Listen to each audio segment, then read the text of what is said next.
하겠습니다. 오늘 우리에게 주신 하나님의 말씀 고린도전서 2장 8절로 16절까지 말씀입니다. 신약성경 264페이지 고린도전서 2장 8절로 16절까지 말씀입니다.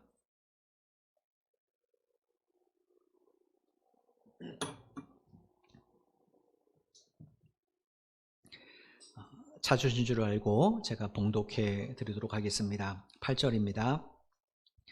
이 지혜는 이 세대의 통치자들이 한 사람도 알지 못하였나니 만일 알았더라면 영광의 주를 십자가에 못 박지 아니하였으리라. 기록된 바 하나님이 자기를 사랑하는 자들을 위하여 예비하신 모든 것은 눈으로 보지 못하고 귀로 듣지 못하고 사람의 마음으로 생각하지도 못하였다 함과 같으니라. 오직 하나님이 성령으로 이것을 우리에게 보이셨으니 성령은 모든 것 곧 하나님의 깊은 것까지도 통달하시느니라. 사람의 일을 사람의 속에 있는 영 외에 누가 알리요? 이와 같이 하나님의 일도 하나님의 영 외에는 아무도 알지 못하느니라. 우리가 세상의 영을 받지 아니하고 오직 하나님으로부터 온 영을 받았으니 이는 우리로 하여금 하나님께서 우리에게 은혜로 주신 것들을 알게 하려 하심이라.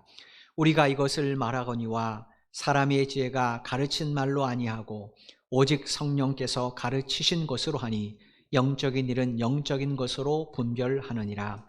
육에 속한 사람은 하나님의 성령의 일들을 받지 아니하나니 이는 그것들이 그에게는 어리석게 보이며 또 그는 그것들을 알 수도 없나니 그러한 일은 영적으로 분별되기 때문이라.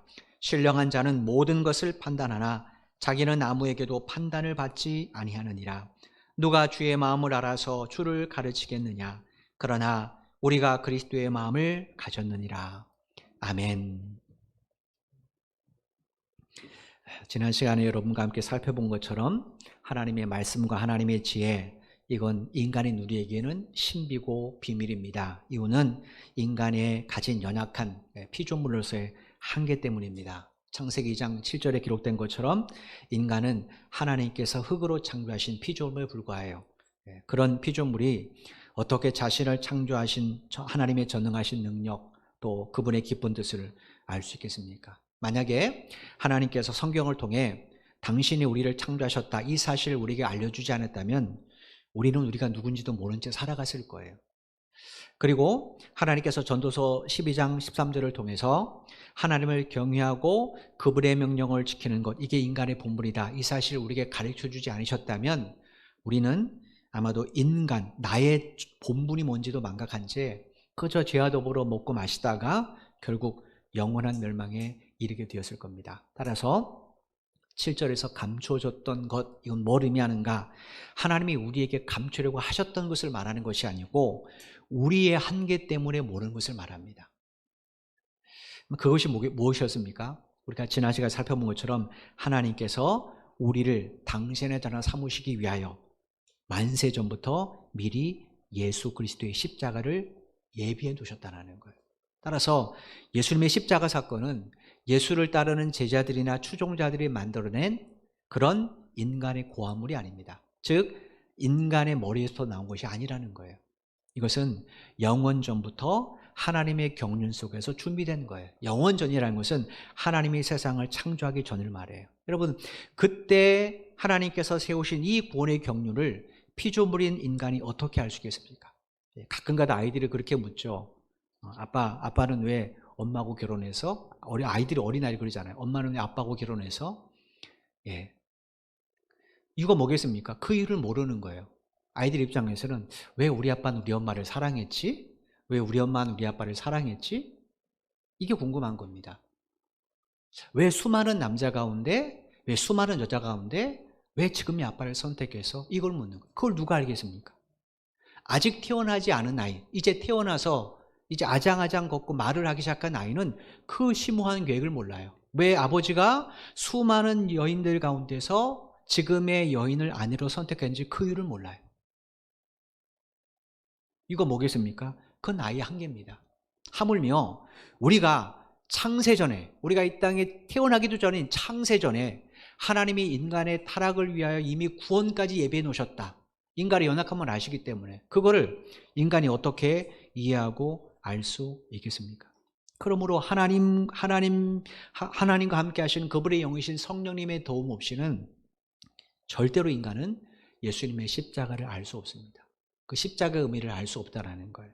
이 사실을 오늘 본문 8절에서 사도 바울이 우리에게 이렇게 들려줬습니다. 오늘 본문 8절 말씀입니다. 이 지혜는 이 세대의 통치자들이 한 사람도 알지 못하였나니 만일 알았더라면 영광의 주를 십자가에 못 박지 아니하였으리라. 여기 우리말로 통치자라고 번역된 헬라어는 6절의 통치자라고 번역된 헬라어와 똑같은 단어예요. 아르콘톤이라는 단어인데, 그럼 이 단어가 무슨 의미라고 말씀드렸어요? 한 분야에 시대적으로 영향을 끼친 사람들, 우리로 말하면 지도층입니다. 지도층.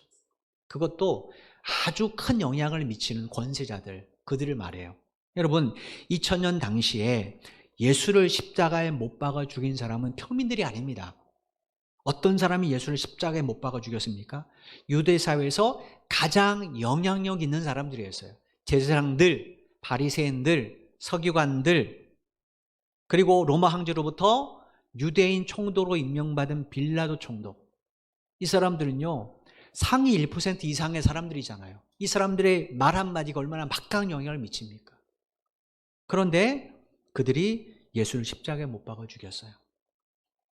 백성들이 예수 안 되겠습니다, 어떻게 좀 처리해 주시라고 그들에게 의뢰한 게 아니라는 거예요. 그들이 계획했고 자신들의 계획 따라 백성들을 선동했고 자신들의 계획을 실행에 옮기기 위해 예수님 십자가 사건이잖아요. 이유가 뭡니까? 그들이 생각하기에, 자기들의 죄로 생각하기에 예수를 십자가에 못 박아 죽이는 것이 모든 유대인들에게, 그리고 하나님 앞에 가장 지혜로운 방법이라고 생각했기 때문에 그래요. 요한복음 11장 49절 50절 말씀입니다. 그 중에 한 사람이 그 해의 대제사장인 가야바가 그들에게 말하되 너희가 아무것도 알지 못하는도다. 한 사람의 백성을 위하여 죽어서 온 민족이 망하지 않게 되는 것이 너희에게 유익한 줄을 생각하지 아니하는도다 하였으니. 이 말씀은 예수님께서 태어날 때부터 앞을 못 보는 한 시각장애를 고쳐줬는데, 그것 때문에 많은 사람들이 이제 예수를 그리스도로, 메시아로 믿기 시작한 상황입니다. 그렇게 되니까 유대 종교자들이 급히 사내들인 공회를 열었어요. 왜냐? 사람들이 예수를 추종하기 시작하니까. 그래서 만약에 밀란이 일어나서 이게 로마 정부에 보고가 되면 자기들의 입지도 난처해지고 모든 기득권을 잃어버리게 되잖아요. 그래서 급히 공회를 열었습니다. 그때 거기서 공회의원들이 감론은박할 때 당시 대제사장인 가야바가 공회의원들에게 제시한 내용, 해결책이 바로 이 11장 49절로 50절 말씀이에요. 뭐라고 말했습니까? 한 사람의 백성을 위해 죽는 것이 훨씬 더 유익하다는 거. 한마디로 말하면 예수를 죽이면 이 상황 즉시 종결된다는 거예요. 그러자 그것에 모인 모든 공회의원들이 다 지식층이잖아요. 권력층이잖아요. 그들이 가야바 의견에 탐복하면서 동의를 합니다. 그리고 나 성경에 보면 이때부터 그들은 예수를 죽이기로 결정을 내려요. 여러분, 이들이 왜 이런 결정을 내렸겠습니까? 하나님의 죄를 모르기 때문에 그래요. 하나님의 죄가 뭡니까? 그 예수를 십자가에 못 박아 죽음으로 우리를 구원하시는 거예요. 그래서 이 말씀 바로 뒤에 보면 하나님께서 이 말씀을 기록하게 하신 사도 요한을 통하여 성령을 통해 하나님의 죄를 우리에게 들려주세요. 요한복음 11장 51절 52절 말씀입니다. 이 말은 스스로 함이 아니요 그 해의 대제사장이므로 예수께서 그 민족을 위하시고 또 그 민족만 위할 뿐 아니라 흩어진 하나님의 자녀를 모아 하나가 되게 하기 위하여 죽으실 것을 미리 말함이러라. 유대 사회에는 왕의 말보다 대제사장의 말이 훨씬 더 권위가 있습니다. 52절에 미리 말함이러라, 이 말이 이 헬라어가 원래 뜻이 뭐냐면 예언하다라는 거예요. 하나님께서 그의 대제사장인 가야바를 통하여 미리 예언하신 내용이라는 거예요. 가야바는 모릅니다. 그죠? 자기가 보기 이게 지혜로운 생각이라고 말을 했어요. 근데 하나님의 죄는 뭡니까? 대제사장을 통하여 당신이 하실 비밀을 가르쳐 주신 거라는 거예요. 그 내용이 뭡니까?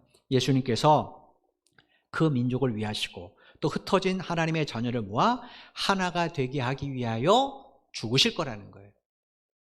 여기서 그 민족은 유대인들 말합니다.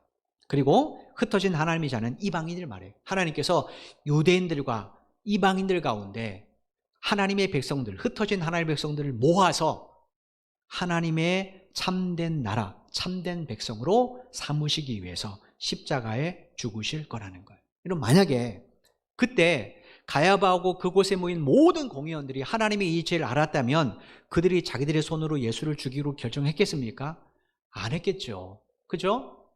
오히려 아마 그들은 끝까지 목숨 걸고 예수를 믿고 따랐을 겁니다. 사도 바울이 지금 8절을 통해 이야기를 들려주는 거예요.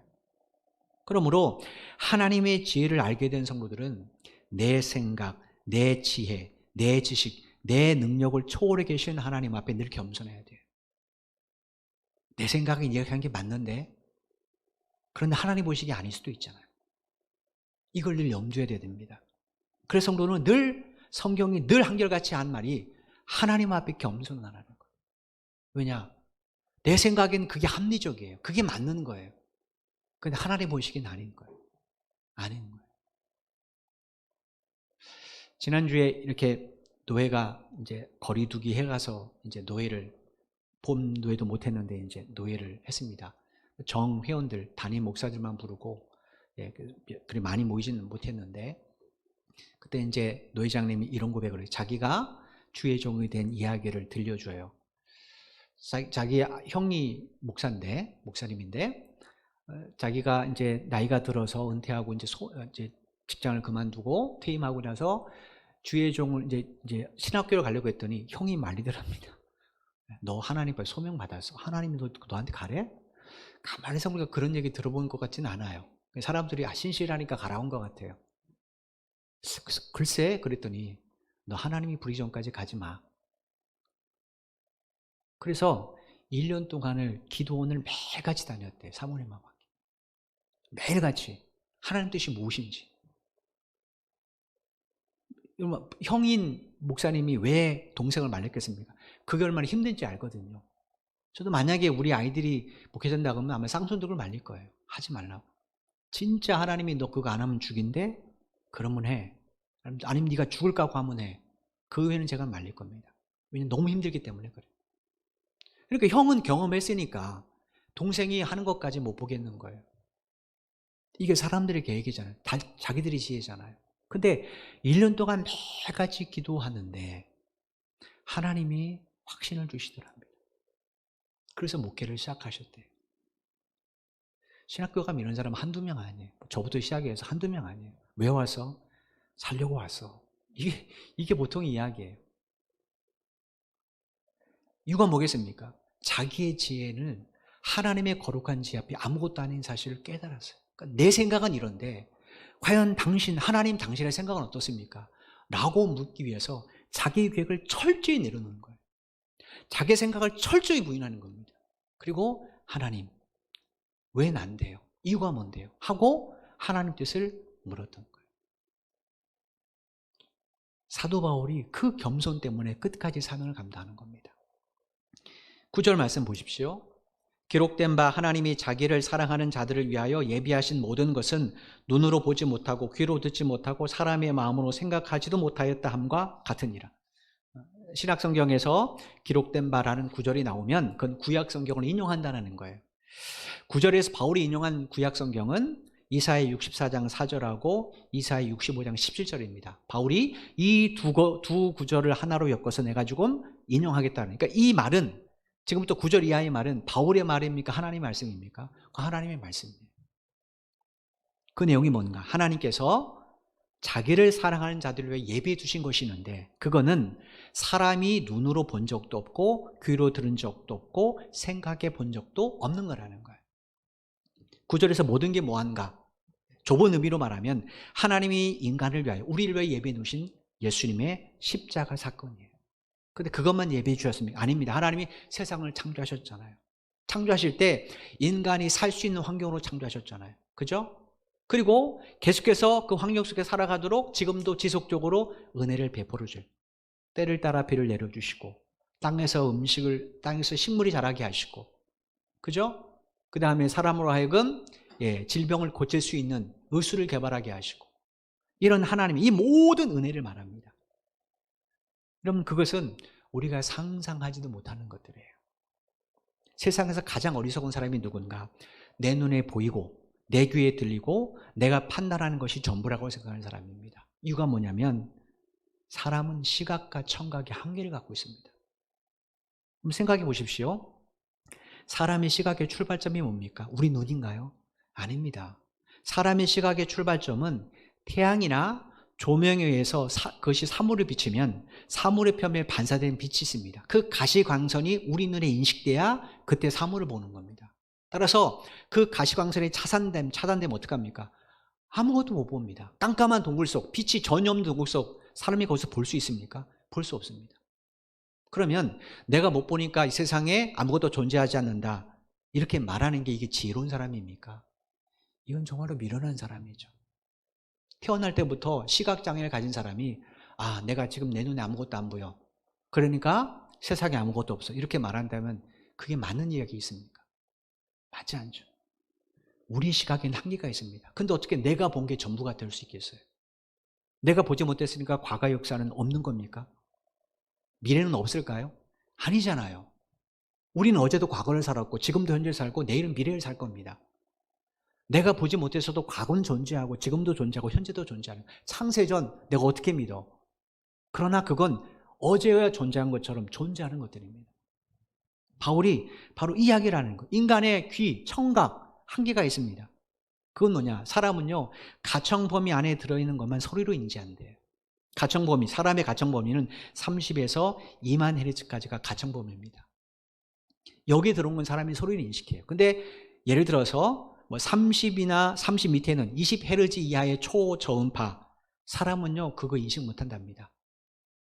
그 다음에 2만이 넘는 아주 큰 소리들, 사람은요 고막이 찢어질 정도 고통만 인지 소리로 인식 못합니다. 돌고래의 이 주파수가 2만 헤르츠를 넘는다 그러잖아요. 우리는 뭡니까? 악 소리밖에 안 들려요. 근데 돌고래들은 어때요? 그걸 신호로 인지를 해요.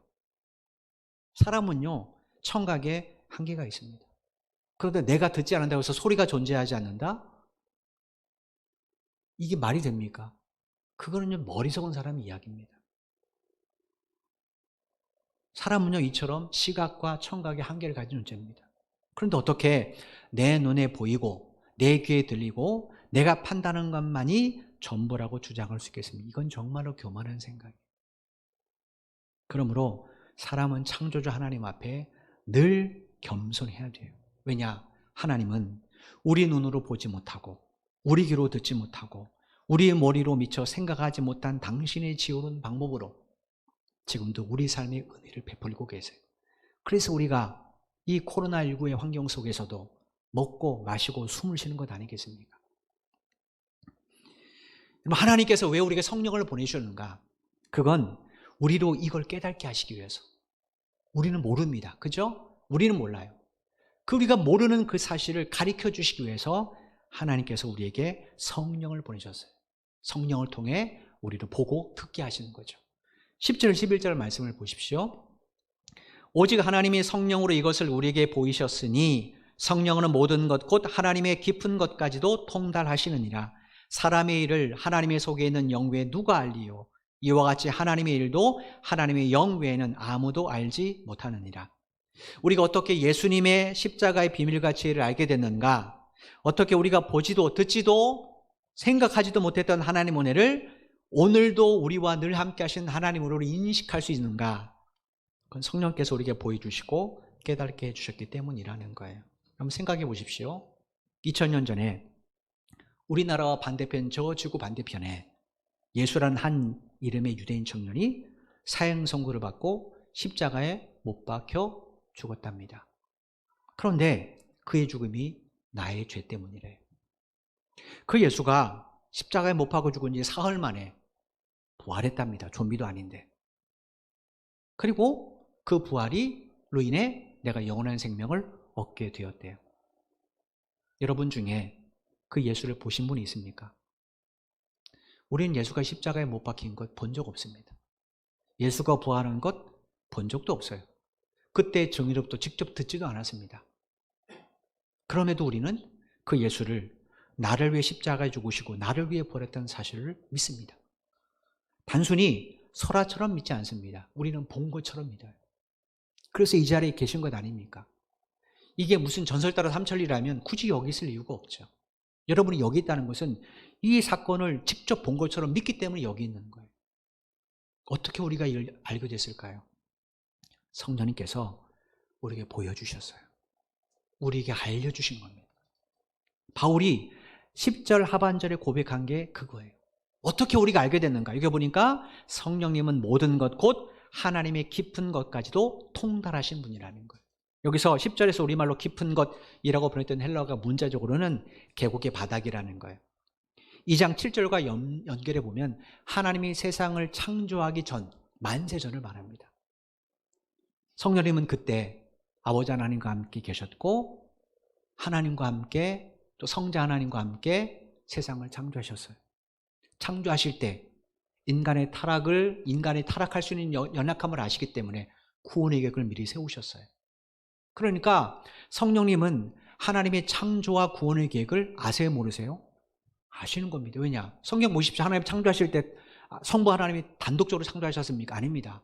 우리가 우리 형상을 따라 삼위일체 하나님이 함께 세상을 창조하셨어요. 구원, 삼위일체 하나님의 똑같은 사역입니다. 아버지 하나님 예수님 보내셨고 아들 예수님 이 땅에서 십자가에 달로 들어가셨고 성령님은 그 예수님이 하나님이 보내신 구세주임을 우리에게 증거해 주십니다. 그러니까 성령님은 하나님이신 성령님은 성부 하나님의 깊은 계획을 다 알고 계시죠. 영원 전부터 하나님과 계셨기 때문에 그렇습니다. 여러분 인간의 영은 인간의 자아의 주체가 의식의 중심입니다. 그래서 내 마음속을 누가 하는가? 내 영이 합니다. 옆에 있는 사람 모릅니다. 우리는요 내 마음을 숨길 수 있습니다. 그죠? 껄껄 웃는데 사람들은 기뻐서 우는지 알지만 사실은 내 속에 내가 아파서 혹은 어이가 없어서 웃을 때도 있잖아요. 근데 사람들은 기쁘게 웃는 줄 알아요. 내가 어떤 걸 보고 감동해서 그렇습니다. 사람들은 내가 아픈 줄 알아요. 사실은 그게 아니라 내가 그걸 보니까 어떤 사람은 생각나서 우는 건데. 근데 나는 어떻습니까? 나는 압니다. 내 영은 알아요. 성령님은 하나님의 영이시기 때문에 하나님이 하시는 모든 일을 다 알고 계세요. 따라서 그 성령님을 마음에 모시지 않으면 그 사람은 절대로 그리스도인이 될 수가 없습니다. 이런 이유 때문에 사도 바울이 로마서 8장 9절에 우리에게 이야기를 한 겁니다. 로마서 8장 9절입니다. 만일 너희 속에 하나님의 영이 거하시면 너희가 육신에 있지 아니하고 영에 있나니 누구든지 그리스도의 영이 없으면 그리스도의 사람이 아니라. 그러니까 여러분 저와 여러분이 예수님을 믿게 되었다. 오늘 이 자리에 있게 되었다. 그건 어떤 반증입니까? 저와 여러분 마음속에 이미 성령님이 계시다라는 거예요. 즉 저와 여러분은 성령을 마음속에 모신 사람이에요. 그 성령님은 뭐 하시는가? 영이시기 때문에 하나님께서 하시는 모든 일들 이것을 우리에게 분별하게 해주신다는 거예요. 12절 말씀을 보십시오.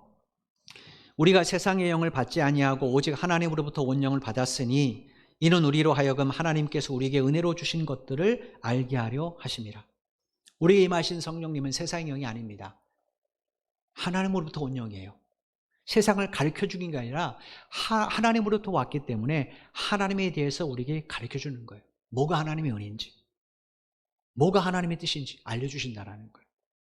여러분 바울이 말한 이 하나님의 은혜는 제가 계속해서 말씀드린 것처럼 아주 좁은 의미는 십자가의 구원 은혜입니다. 그 넓은 의미는 내게 허락하신 모든 것들이 하나님의 은혜예요. 그게 하나님의 은혜입니다. 우리는 그게 왜 지금 이렇게 일어나는지 알 수 없어요. 하나님 왜 난데요? 왜 하필이면 이런 일이 벌어지는데? 우리는 알 수 없습니다. 그런데 선하신 하나님은 여러분 분명히 성경에 하나님은 선한 목자라고 그랬어요. 사꾼이 아닙니다. 선한 목자는 양들을 위해 목숨을 버린다고 그랬습니다. 실제로 당신의 아들 예수를 십자가에 내어주신 것은 하나님이 당신 목숨 내어준 것과 동일하잖아요. 아니면 그보다 더 큰 사랑이죠. 그 하나님께서 어찌 우리의 삶에 눈물을 흘리고 어렵걸 기뻐하시겠습니까? 그러나 그것도 우리에게 필요하기 때문에 허락하신 건 아니겠어요? 우리는 모릅니다. 근데 그 문제를 가지고 하나님께 간절히 기도할 때 하나님 우리에게 들려주세요. 왜 우리에게 그런 일이 허락되어졌는지 들려주세요. 그걸 분별하게 성령이 도와주신다는 거예요. 그러니까 여러분 정말 우리가 힘들고 어려울 때 어떻게 할 일이 뭡니까? 성령 안에서 하나님의 뜻을 구해야 되는 거예요. 내 판단이 옳다라고 주장하는 것이 아니라 하나님의 뜻이 무엇인지, 왜 하나님이 일을 진행하려고 하시는지, 그거를 하나님 앞에 기도할 때 우리는 겸손히 그 하나님의 것을 믿음으로 받아들이게 되는 겁니다. 여러분, 바울이 어떻게 범사에 감사함에 자족한 삶을 살 수 있었는가? 그건 성령님과 늘 동행했기 때문에, 늘 동행하니까 자기에는 어려운 일이 다 이해가 되는 거예요. 그리고 왜 하나님이 그런 식으로 일하셨는지, 왜 내 계획을 그렇게 막으시고 다르게 내 계획을 펼치시는지 다 알게 되는 거예요. 제가 일부에 때도 말씀드렸는데 생각해 보십시오. 바울 정도의 능력 있는 사람은 바울이 한번 복음을 탁 전하면 듣는 사람이 다 뒤집어져야 되잖아요. 그죠? 근데 사도행전을 보십시오. 바울이 1차, 2차 전도 여행 때 바울은 가는 곳곳마다 환영을 받지 못했습니다. 심지어 돌에 맞아 거의 죽은 것처럼 되었어요. 동족들이 얼마나 바울을 멸시하고 박했는지 모릅니다. 우리가 고린도서도 보지만 서신들을 보십시오. 바울이 쓴 13편의 서신들을 보면 문제는 다른 사람이 아니라 바울이 가서 목숨 걸고 사역하고 교회를 세운 그 성도들이 바울을 비난하고 비판을 해요. 여러분, 제가 고린도서 처음 시작할 때 말씀드렸지만 고린도전서는 바울이 2차 전도 여행 때 쓴 편지입니다. 이 편지를 쓸 때까지 바울은 1차, 2차 전도에 가면서 3개월 이상 머문 장소가 한 번도 없었어요. 그런데 고린도에서는 1년 6개월 동안 사역을 했습니다. 이제 3차 전도여행 가면 에베소에서 3년 동안 사역을 하게 되죠. 그러니까 이 오늘 본문 시점까지는 최장기 사역입니다. 보십시오. 바울이라는 사람이, 그 위대한 바울이 1년 6개월 동안 죽으라고 복음을 전했어요. 그러면 적어도 고린도 성도들만이라도 바르게 살아야 되잖아요. 그런데 고린도 전설을 보십시오. 초대교회 중에서 가장 엉망진창인 교회가 고린도 교회입니다. 온갖 문제는 다 있어요.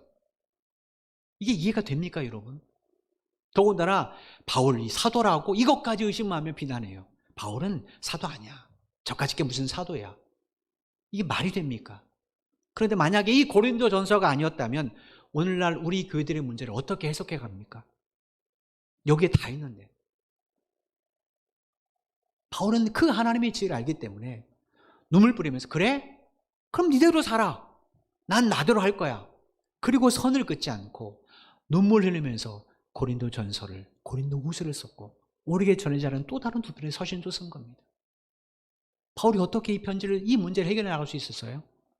그는 성령 안에서 성령님과 동행했기 때문에 그래요. 그랬더니 성령님이 분별하게 하시는 거예요.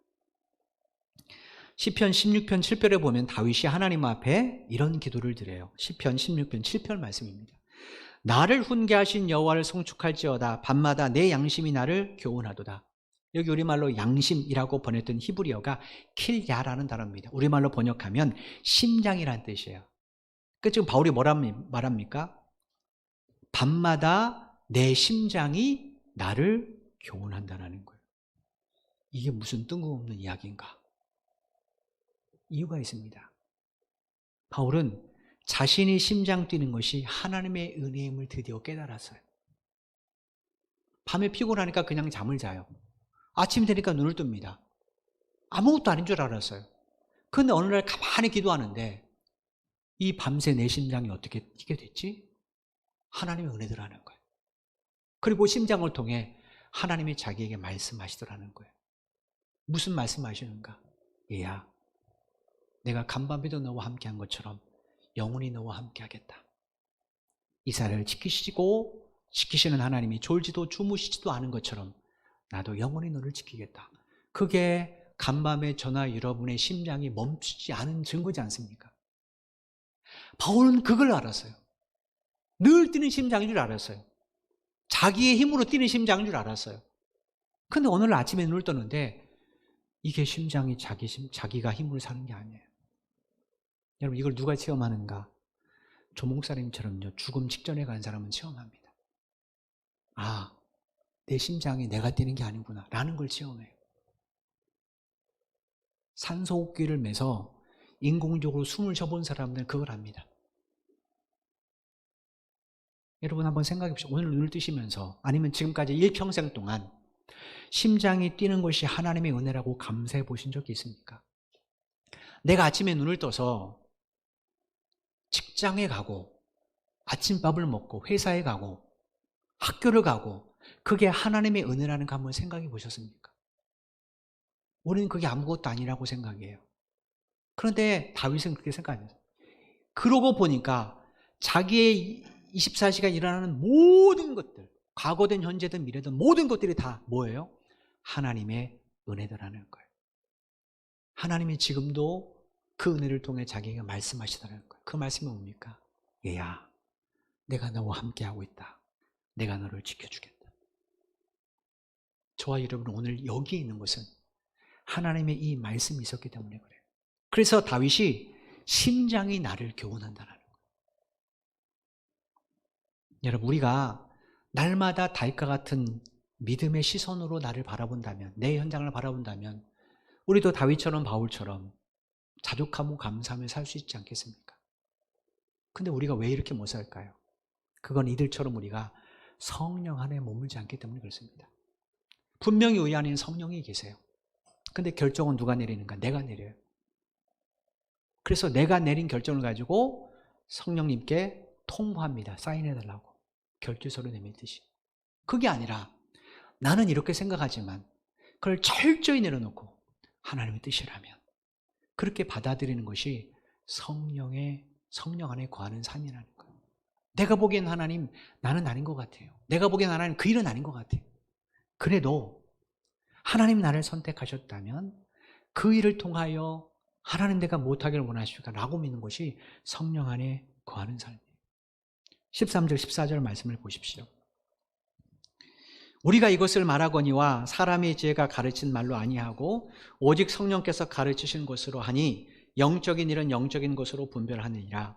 영에 속한 사람은 하나님의 성령의 일들을 받지 아니하나니 이는 그것들이 그에게는 어리석게 보이며 또 그는 그것들을 알 수도 없나니 그러한 일은 영적으로 분별되기 때문이라. 여기 우리말로 분별하느니라 라고 불렀던 헬라어가 쉰크리도라는 단어입니다. 이게 우리말로 번역하면 비교하다, 분별하다 이런 뜻도 있지만 설명하다라는 뜻도 있어요.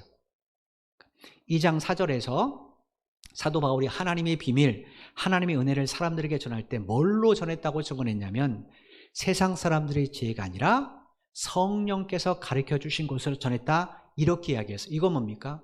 영적인 일들은 영적인 것들로만 설명되기 때문에 그래요.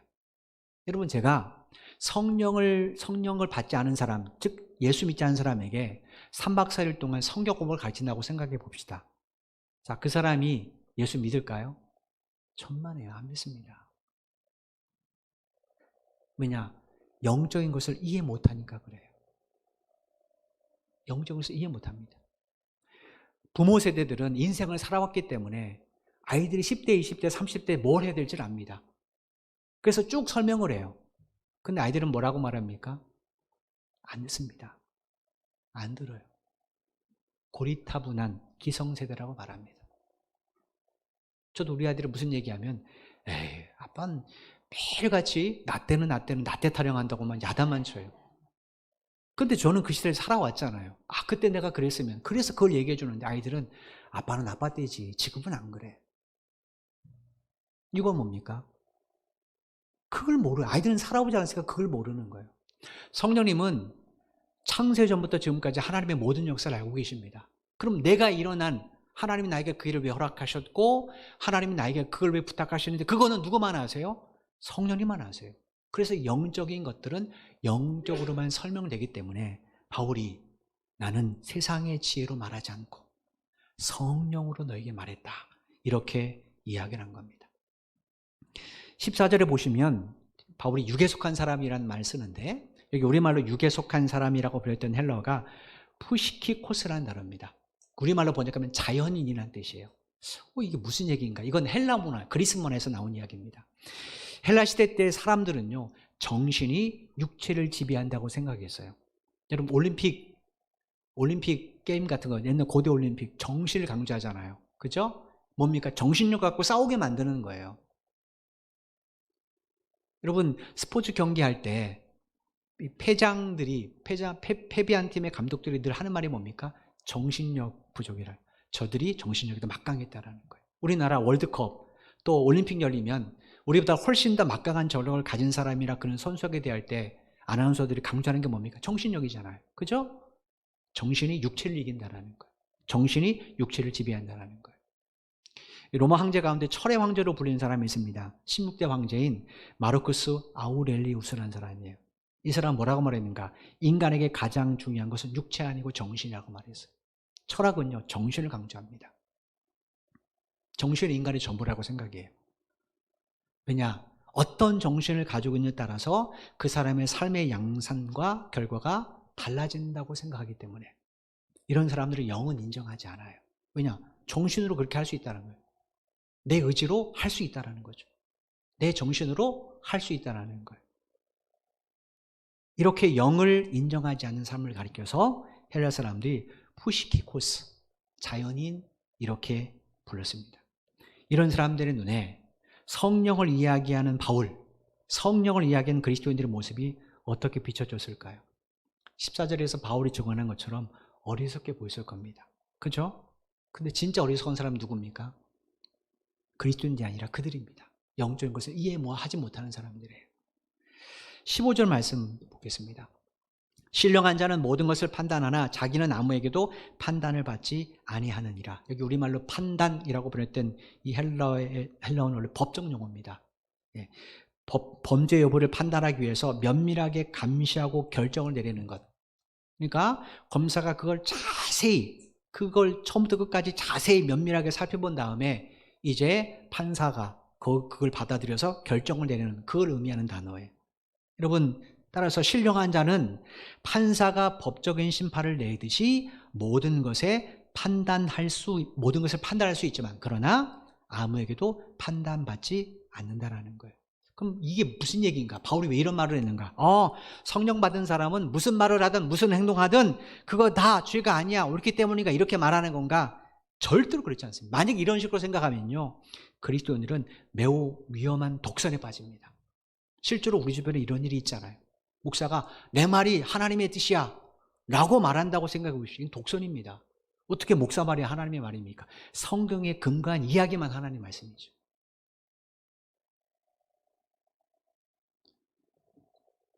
이 말은 그런 말이 아닙니다. 난 성령 받았으니까 내가 무슨 말하든 무슨 행동하든 그건 죄가 아니야, 난 판단받잖아, 이 말이 아닙니다.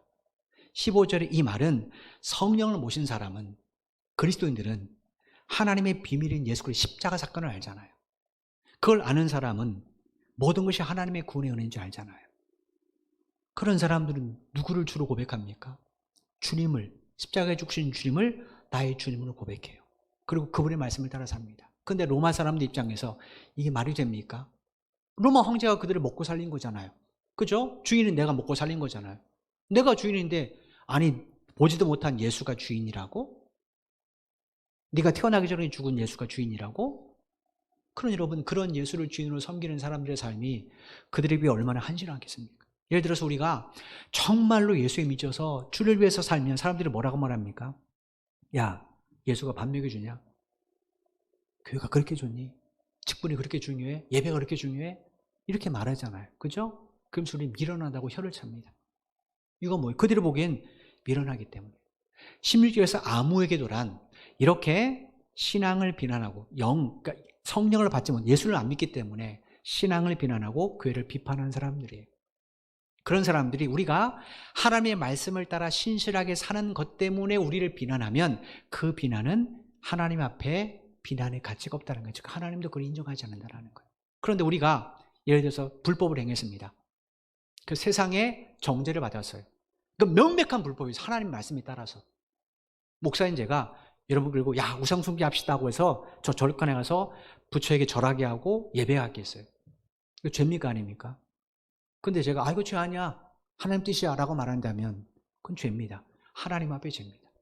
그러니까 내가 세상에서도 명백하게 죄를 짓고 나서 이게 죄가 아니라고 아니라, 그렇지 않고 하나님의 말씀대로, 쉽게 말하면 하나님의 자녀대로 그리스도인답게 하나님의 백성답게 살아가는데, 그것 때문에 사람들이 자기가 거린돌이 되니까 그렇게 정직하게 살 필요 있어라고 비난하고 정죄한 그 문제에 관해서는 하나님 앞에 비판의 가치가 없다는 거냐. 하나님이 인정하지 않으니까. 그건 옳은 거잖아요. 옳은 거잖아요. 아니 그리스도인이 정직하게 사는 게 잘못된 겁니까? 미련한 거예요. 사업하는 사람이 예수 믿는 것 때문에 정직하게 살다가 다른 사람보다 돈을 좀 덜 적게 벌었어요. 이게 미련한 겁니까? 이거 미련한 것 아니에요. 직장하는 사람이 정직하게 일을 하다가 진급이 안 됐어요. 이거 미련한 겁니까? 이거 미련한 것 아닙니다. 근데 사람들이 뭐라고 말해요? 저 미련한 사람. 아우 좀 떨지. 뇌물 좀 바치지. 그러면 저 진급할 텐데. 좀 바가지 좀 씌우지. 그럼 돈 벌 텐데. 이렇게 말하겠죠. 근데 하나님 보시기에 그건 비판거리가 아니라는 거. 왜냐? 그 사람은 하나님의 말씀대로 사니까. 그러니까 여러분, 그리스도인이라고 해서 내가 하는 말과 행동이 죄가 아니라고 생각하시면 안 됩니다. 목사라도 그게 죄면 죄입니다. 다만 여러분이 신실하게 하나님을 믿는데 믿지 않는 사람이 그거 자기 일에 방해된다고 해서 그 죄라고 말하면 그건 여러분 그렇게 마음 쓸 필요 없습니다. 마음이 상해. 왜냐? 하나님은 그걸 죄라고 생각하지 않으시니까. 그 이야기를 좀 들어주는 겁니다. 그런 사람들의 비판은 우리에게 비판의 가치가 없습니다. 그러면 어떻게 살아야 되겠습니까? 우리가 하나님의 영을 모시고 살아야 되겠죠. 하나님의 영은 그리스도의 영입니다. 그러니까 하나님의 영을 모신다는 것은 그리스도의 마음을 가지고 산다는 거예요. 그래서 16절에 바울이 이렇게 이야기한 겁니다. 16절 말씀 보십시오. 누가 주의 마음을 알아서 주를 가르치겠느냐? 그러나 우리가 그리스도의 마음을 가졌느니라. 여기 우리말로 마음이라고 번역된 헬라어가 누스란 단어예요. 우리말로 번역하면 마음이란 뜻도 있지만 의식, 이해력 이렇게 번역된 단어입니다. 그러니까 하나님 앞에서 그리스도의 마음으로, 그리스도의 의식으로, 그리스도의 이해력으로, 가치관으로 그렇게 세상을 살아가야 된다는 거예요. 한마디로 하나님의 자녀답게, 성령 받은 사람답게, 그리스도인답게 살아가라는 거예요. 그러면 어떻게 됩니까? 하나님 말씀 앞에 나를 부인해야 되죠. 지금 고린도 성도들은 다 성령 받았기 때문에 그리스도인이 됐습니다. 근데 그들이 바울파, 아볼로파, 게바파, 그리스도파 나눠서 싸워요. 이거 뭡니까? 그리스도의 마음을 가지지 않았기 때문에 그래요. 자기를 부인 못하는 거예요. 내 생각엔 이게 맞다라는 거죠. 아볼로파가 맞다라는 거예요. 바울파가 맞다라는 거예요. 게바파가 맞다라는 거예요. 다른 사람들은 믿음이 연약하거나 잘못됐다는 거죠. 그래서 다투는 거예요. 그게 그리스도의 마음입니까? 그리스도는 한 성령 안에서 한 마음 한 뜻으로 주의를 함께 협력하여 선을 이루는 것이 하나님의 뜻이에요. 우린 지체입니다. 우리 몸에 있는 모든 지체가 동일하게 한 머리의 지식을 받고 움직여야 우리 몸이 유익하잖아요. 그래야 우리가 건강한 몸이지 않습니까? 하나라도 그게 신호가 잡히지 않고 불응하면 우리는 장애를 입게 되잖아요. 성경이 교회를 주님의 몸이라고 말했고 교회 구성원을 그리스도의 몸의 지체라고 말했습니다. 그럼 뭐 해야 됩니까? 지체이신 머리이신 그리스도의 지식을 받아 지시를 받아서 똑같이 움직이는 게 그게 교회잖아요. 그런데 고린도 교회는 아볼로파 따로, 바울파 따로, 게바파 따로, 그리스도파 따로입니다. 원인이 어디 있는가? 그들이 그리스도의 마음이 아니라 자기 마음으로 살기 때문에 그렇습니다. 그래서 바울이 말하는 거예요. 너희들 정말 성령 받은 사람이냐? 그러면 그리스도의 마음을 가져야 되지 않느냐? 어찌 너희들의 마음대로 살아가느냐? 어찌 너희가 주인에서 신앙생활하느냐? 그거 잘못됐다 이야기입니다. 여러분, 그러면 우리가 그리스도의 마음을 가지려면 어떻게 됩니까? 내 마음을 부인해야죠. 주님께서 그래서 나 자기를 부인하고 그때서야 당신을 쫓을 수 있을 것이다 이렇게 말씀하신 겁니다. 그럴 때 하나님의 은혜로 말미암아 우리 삶은 변화가 됩니다. 우리 삶이 변화돼야 내 가정이 변화되고 내 일터가 변화되고 우리 교회가 변화됩니다. 이건 매우 중요한 문제예요. 여러분, 지금 정치인들 얼마나 혼란스럽습니까? 그죠? 정권 바뀐다고 뭐 새로운 사람이 나오면 이 나라가 바르게 변할까요? 저는 그렇게 생각하지 않습니다. 이 나라가 정말로 바뀌려면 그리스도인이 바뀌어야 됩니다. 교회가 바뀌어야 돼요. 그래야 세상이 바뀝니다. 여러분, 100여 년 전에 우리나라하고 지금하고 바뀐 이유가 뭡니까? 그리스도인이 사람들이 예수 믿고 바뀌었기 때문에 그래요. 교회가 바뀌었기 때문에 그렇습니다. 그랬더니 한강의 기적이라고 이 나라가 바뀌지 않았습니까? 앞으로도 이 나라가 바르게 살려면 먼저 그리스도인이 성령 안에서 바르게 바뀌어야 됩니다. 우리 삶이 바뀌지 않으면, 우리의 가치관이 바뀌지 않으면 절대로 세상은 바뀌지 않습니다. 하나님은 우리로 하여금 이렇게 변화의 중심에 서기를 원하십니다. 그럼 여러분 한 주간도 그리스도의 마음을 갖고 사는 여러분 한 분 한 분 되시기를 주님의 이름으로 축원을 드립니다. 우리는 성령 받은 사람이에요. 내 계획과 내 생각을 내세우기 전에 먼저 그것이 하나님과 다를 수 있다는 사실을 인정하고 철저하게 하나님 뜻을 물어야 됩니다. 물어야 됩니다. 저도 하나님 앞에 설교 받을 때 몇 번이고 하나님 아니죠? 아니죠? 에이 실수죠? 실수죠? 몇 번 물어봤는지 몰라요. 힘들고 어려울 때마다 하나님 실수하셨네요. 세상에 좋은 사람 많은데, 뛰어나고 훌륭한 사람 많은데 왜 나 같은 사람을 하나님 실수하시는 거예요. 하나님은 실수하는 분이 아닙니다. 그래서 여러분을 선택하신 거예요. 여러분을 부르시는 거예요. 왜냐? 여러분이라면 여러분의 가정을 변화시키고 세상을 변화시키고 일터를 변화시킬 거라고 믿으시기 때문에 그렇습니다. 그러면 한 주간도 그리스도인답게 살아가십시오. 그리스도인답게 살아가십시오. 그게 우리에게 주어진 소명입니다. 한 가지 예화만 말씀드리고 제가 말씀을 마치겠습니다. 저희 가정 예배 얘기인데 양해를 해 주십시오. 일부 예배도 됐습니다. 우리 아들 앞에서. 집에 가면 혼나겠지만 할 필요가 있어서 합니다. 제가 어느 날 이제 저녁에 6시에 퇴근해서 집에서 저녁을 먹으려는데 우리 막내 지혜가 물어봐요. 아빠 그러면서 물어볼 게 있대요. 가족들이 다 물어봤대요. 뭔데? 그런데 둘 중에 하나 선택해야 돼? 뭔데? 만약에 우리 가족이 다 물에 빠졌어. 투보 하나 있어. 아빠는 누구한테 던져줄 거야? 제가 누구라고 했겠습니까? 가정의 평화를 위해서 아내라고 했습니다. 왜냐하면 반찬을 좀 잘 먹으려면 그렇게 대답해야 되잖아요. 아이들도 각자 얘기를 하잖아요. 근데 우리 지원이가 뜬금없는 얘기예요. 나는 우리 가족한테 안 줘. 다른 사람에게 줄 거야. 그래서 물어봤어요. 괘씸도 하고 미워서 그런가? 왜? 그랬더니 우리는 죽으면 천국 가잖아. 근데 왜 살려고 그래? 나는 다른 사람에게 던져줄 거야. 같이 천국 가고 싶어. 이런 말을 하는 거예요. 목사인 저도 생각하지 못했는데 그 아이를 통해 하나님이 들려주시는 거예요. 아 맞다. 내가 누구지? 가르쳐 주시는 거예요. 여러분 우리가 가난할 수 있습니다. 질병에 걸릴 수 있어요. 사업이 잘못될 수 있어요. 어려울 수 있습니다. 그래도 우리는 천국 갑니다.